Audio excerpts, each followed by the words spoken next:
হাইরে বাইরে by, mobile খুললেই দেখি হাসনাত, মোবাইল খুললেই দেখি নাসিরউদ্দিন পাটোয়ারি। ভাই আমি শান্তিমতো কাজ করতেছি এবং আমি মানুষের সমস্যাগুলো সলভ করার চেষ্টা করতেছি। যদি উড়ে এসে দূরে এসে আমাকে উপরওয়ালা যদি মনে করবে আমি সেখানে লাইফকে হেল্প করে দেখে নেবে, চাই কবরে চলে যাবে, কোনো পরোয়া হবে না। তারা একই বন্ধু। এরম সাহসী বীর লোক বাংলাদেশের প্রাণ, বাংলাদেশের জান, আগামী দিনের সৈনিক। আমি শান্তিমতো কাজ করতেছি এবং আমি মানুষের সমস্যাগুলো সলভ করার চেষ্টা করতেছি। যদি উড়ে এসে জুড়ে এসে আমাকে বেশি খোঁচানোর চেষ্টা করা হয়, আমি সেখানে লাইফটা হেল্প করে দিব। স্পষ্ট কথা, আমাকে খোঁচাবেন না, আমাকে শান্তি মতন কাজ করতে দেন।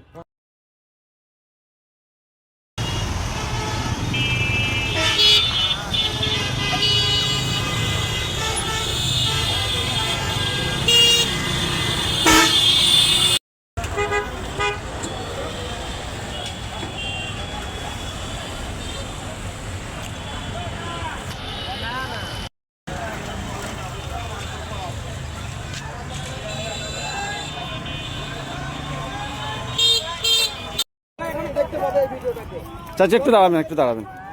কোথা থেকে ইট নিয়ে আসছেন আপনারা? ভাড়া থেকে? আপনাদের বাড়ি কোথায়? আপনাদের কোথা থেকে আসছেন? নদিয়া থেকে আসছেন, মানে বাবরি মসজিদে ইট দান করার জন্য নাকি?